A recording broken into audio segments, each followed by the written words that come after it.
Because I started realizing I can be strong and still have depression and still have panic attacks. That's okay. And so that is, for me, probably the biggest thing out of all of this. Was all these things came out of it, and I realized I'm so strong, but I can have meltdowns and all the things. And instead of being in survival mode, you gotta work through things, admit it, and then tell your friends, I'm hurting, I need you to help me. Welcome to Moxie. Today's conversation is with Diana Shelton. Diana is an incredible makeup artist, and she's also president of Pout. I thought it'd be really fun to interview her because she has a lot of fun insights into the beauty industry, and she's also very open with what she's gone through the past 2 years. Her story is really powerful and it impacted me. I learned so much, and I think you'll enjoy it too. Well, I'm Diana. I'm originally from Greenville, South Carolina, and then with my job, I moved to Atlanta, and I was there for quite some time before coming to Colombia. And in Colombia, I am the president and creative director at Pout Cosmetics and Skin Studio, which is my hobby. Cosmetics and beauty is my hobby. Traveling, singing, gardening, and then loving animals. I have 3 cats. I only wanted 2, but then found one in the drain. He was my COVID baby. Everybody was having babies, and I got a cat from a drain, and he moved here with me. So now I have 3 cats. I'm the cat woman. What are their names? Jack Cat, Mavi, and Morris, O'Malley, Wallace, Shelton, the drain cat from the Aristocrats. You'll find that I love Disney. So they live with me. I named my house Snow White's Cottage because she loved animals. So all animals are welcome. Select people. What brought you to Colombia? So I came kicking and screaming, actually. I lost my job of 16 years, and I got offered a really good job offer 30 minutes after I lost my job. And,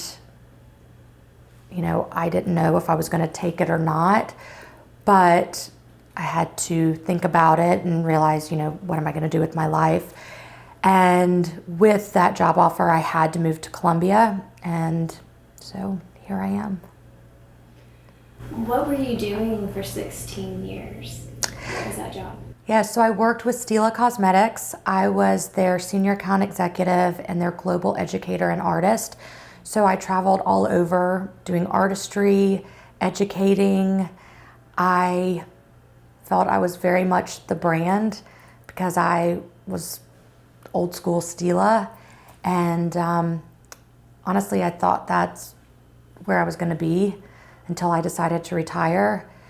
So obviously God had other plans for me, and I realized that. But I was with Stila doing what I loved. Was COVID the reason why? Yes. So because of my job, I would go into stores, and then I would travel all over the country.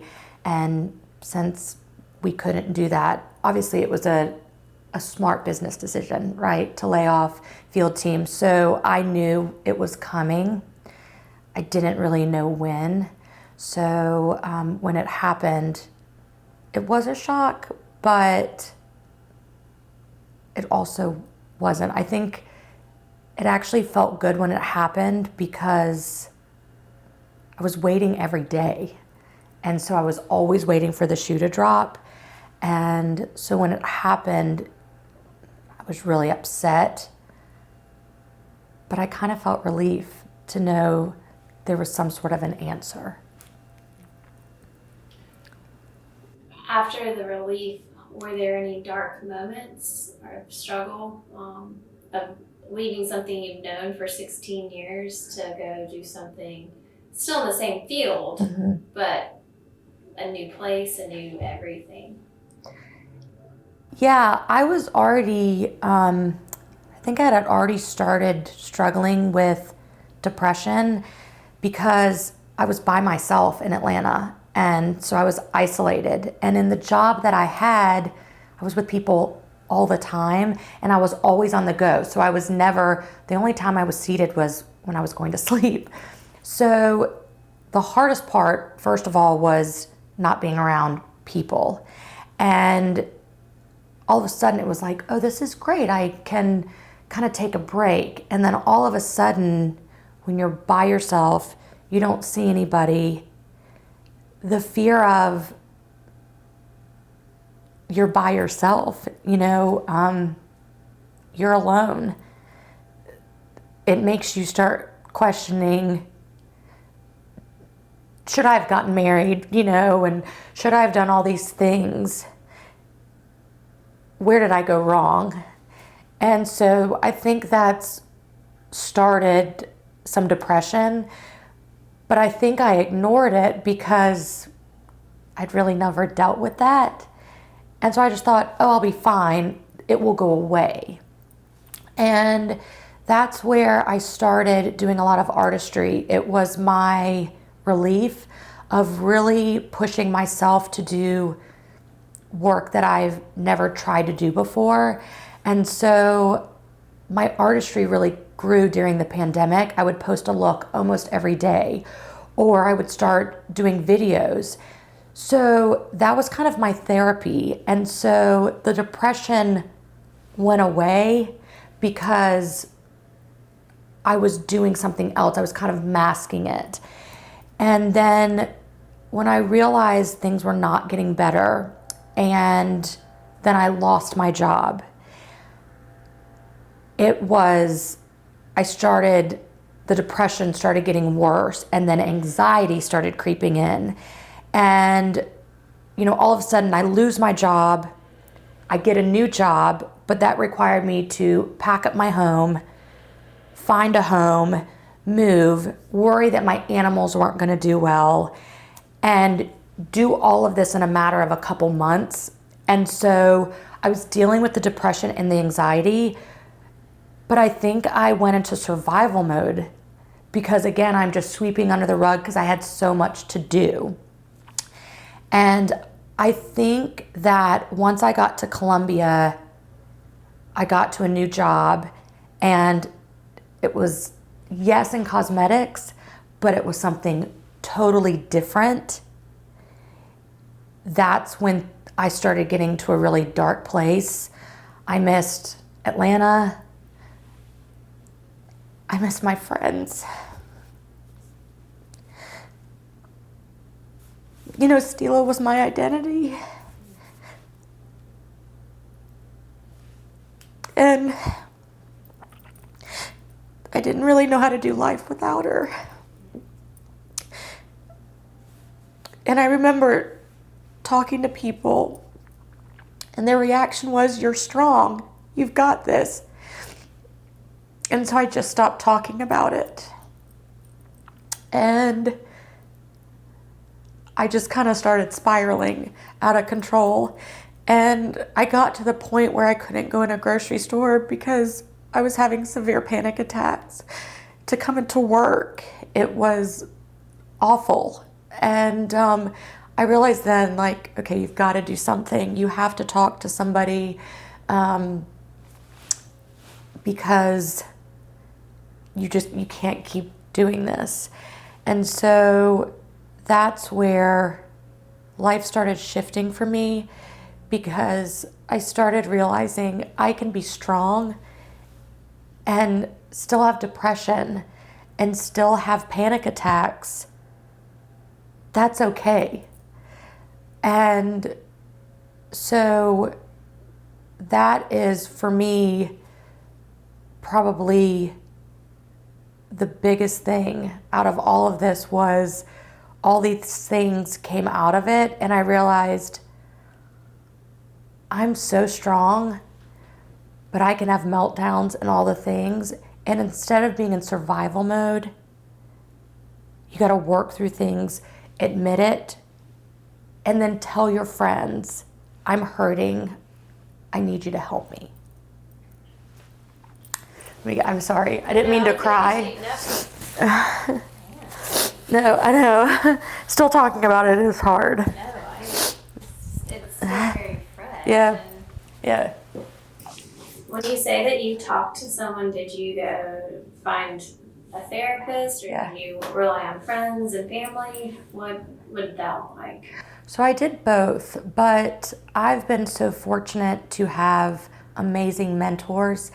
That's what I always tell the younger generation that always comes to me and asks me, like, how did you get to where you are? To surround yourself with amazing people. And I surround myself with amazing women that are so smart, that are tough on me, but they're actually the ones that have helped me get through this, because they made me see that I didn't have to be perfect. I can still be strong and have weak moments. And that my identity doesn't have to be in a brand or a person. I think they helped me find me, and I'm really great. And that's what's been great, is that these women and in therapy, that they've showed me all these things. And so always find yourself a good group of women, a good group of friends, because that's what's helped me survive this whole pandemic. I would imagine in your world, like, people are striving for perfection externally, and that probably didn't help too. Like, the perfection that people are looking for from you to help make them look perfect. Yeah. Internally, though, I love one of your mantras, or what you talk about how, like, being beautiful on the inside out. Can you speak a little bit to that? Because I would imagine that you could be prejudged because of how beautiful you are externally. And people might not assume that. It's unfortunate in our world that people sometimes assume when someone's really beautiful that they might not be just as beautiful inside. Yeah. So my parents always said to me that you can be really pretty on the outside, but if you're ugly on the inside, it doesn't matter. So my mom and dad really instilled that in me. So thank you for that. But then being in the beauty industry, there's this persona that you always have to be perfect. But I kind of took it a step further in my life, because my personality, I always thought if I made a mistake or wasn't perfect, that I was going to get in trouble, or it means I wasn't a good employee. And so I put the extra pressure on myself. And again, with my mentors, they always said, if you're not making mistakes, you're not doing. And, you have to give yourself grace. And, so from that aspect, it's like the perfection of the everyday duties and tasks. But then your outward appearance, getting older in the beauty industry is hard, because now it's a world of social media and filters and all these things. And I'm old school beauty, where you learn the whys of why you're putting makeup somewhere, why you're doing your hair that way, or why you're wearing that outfit. And this day and age, it's filters and, how do we look the skinniest and all these things. And so getting older in the beauty industry is hard, because I have my old school beliefs, but you have to go with the new school a little bit. So I've kind of had to navigate that, which is also incredibly stressful because everybody that either works for you or you go into the stores, they're all in their 20s and they're all so fabulous, right? So I think I've had to learn how to just be me, but I think it has started because from the inside, because I've always tried to be gracious and kind and not get involved in drama and always be professional. I was always told from my parents, you're a representation of us. And so the older I got, I realized I'm a representation of David and Minda Shelton. I'm a representation of Diana Shelton, but I was a representation of Stila Cosmetics and now Pout. And so how am I representing myself, my parents, and my brand? And I feel that the difference is how I am on the inside is going to come outwardly. I think you mentioned people, kind of looking at me one way and then realizing I'm another way. And I laugh at that so much because I have people that avoid me in stores and I'll go find them and they're like, oh no, you don't have skin like me, or, you look perfect. And I'm thinking, I'm a train wreck, but okay, whatever. Or, I have clients that are now my friends that were like, you look like you're such a witch, but you're so nice, or you're so intimidating. And honestly, I asked my mentor, I was like, do I need to work on this? And she's like, no, it's just you come in with confidence and you hold yourself, your head high, you walk in like a boss. And she was like, there's nothing wrong with that. And you keep doing you. And so I think that there's always going to be somebody that's going to think that. And, I feel sorry for them because, they could see somebody differently. And then for those that have seen me differently, it's great because they all say the same thing. But at the end of the day, we've come together and we're friends and all of that. So I always hold my head high and walk with confidence. I feel like that's super important. And it also shows how I was raised, and that's really important to me. So, Diana, what growth have you experienced that was born out of struggle? That change is not a negative. I do not like change. My mom said I came out of the womb like that. I don't like it at all. It stresses me out, and I see it as a negative.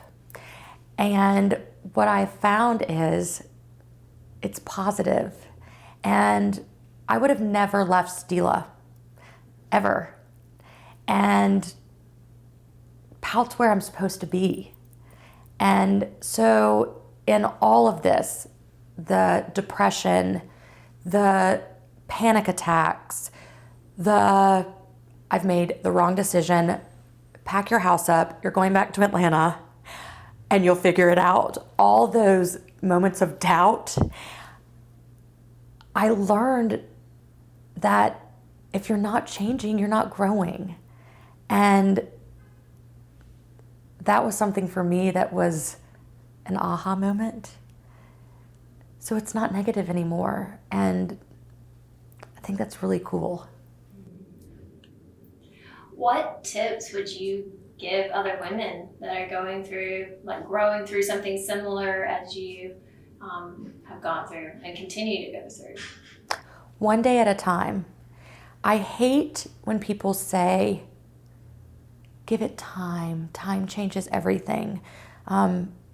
If somebody dies, if you go through a breakup, anything, I feel people don't know what to say. So they use this time's a healer.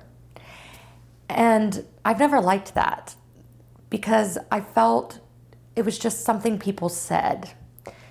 And so when I started going through this, I started thinking, I am such a big picture thinker, so I could not think big picture in this. I had to literally go 1 minute at a time, 1 hour at a time, and really work it like that.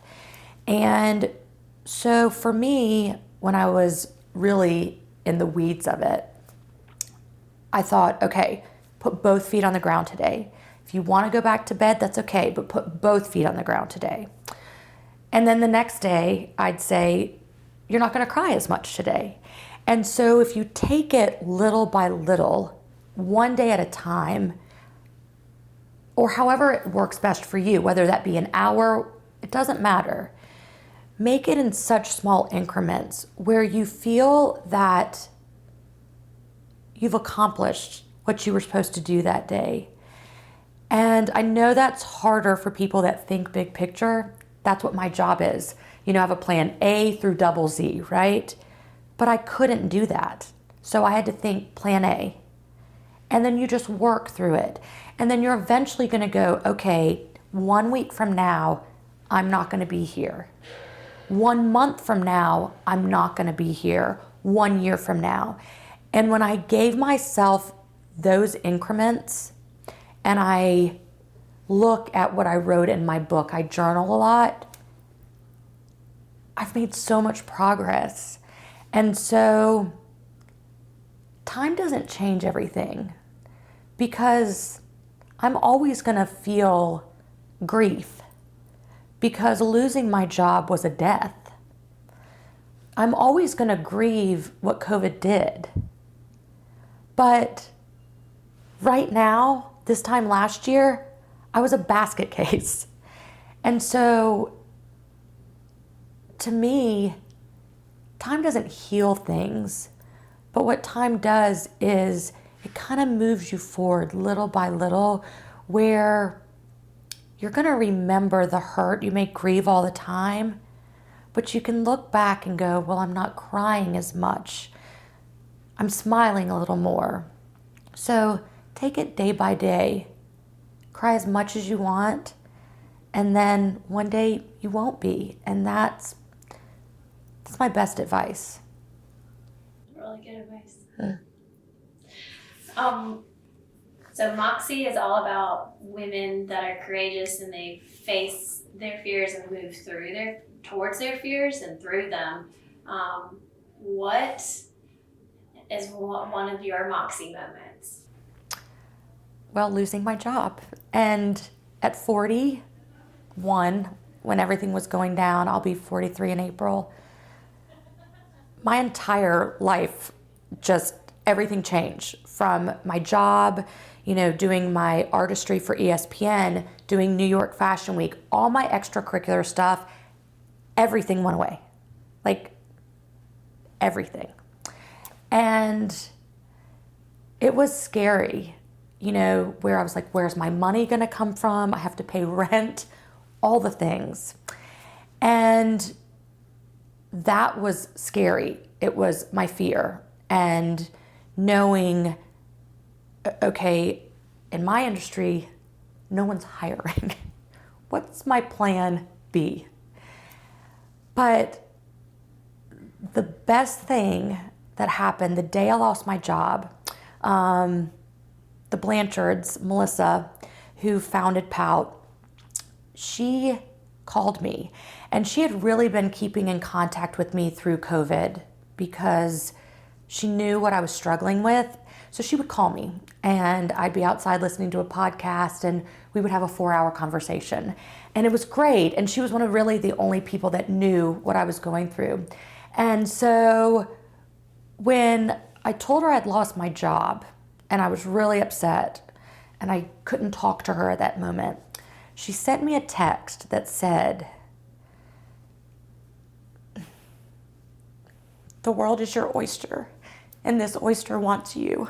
And she put it all in capital letters.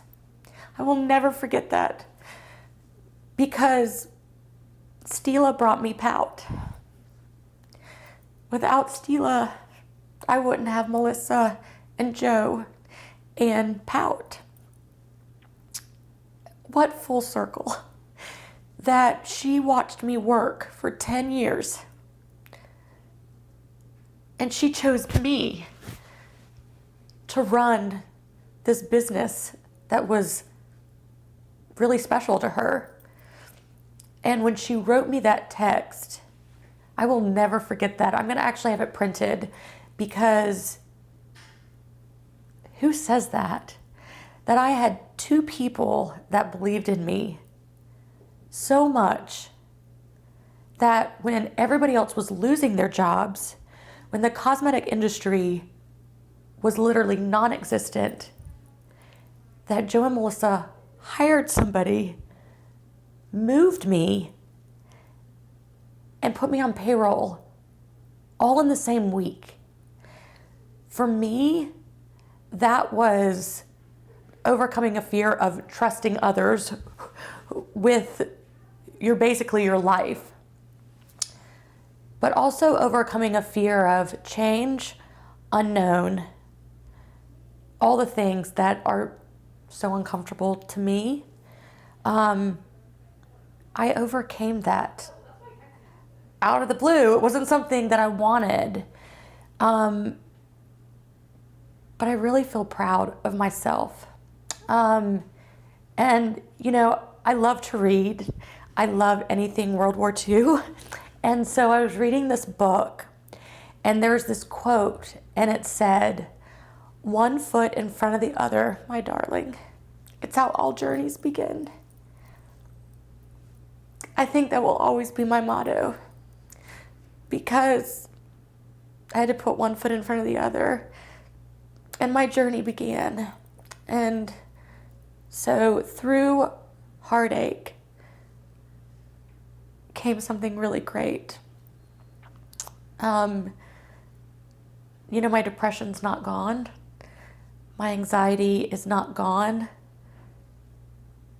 But I'm getting there.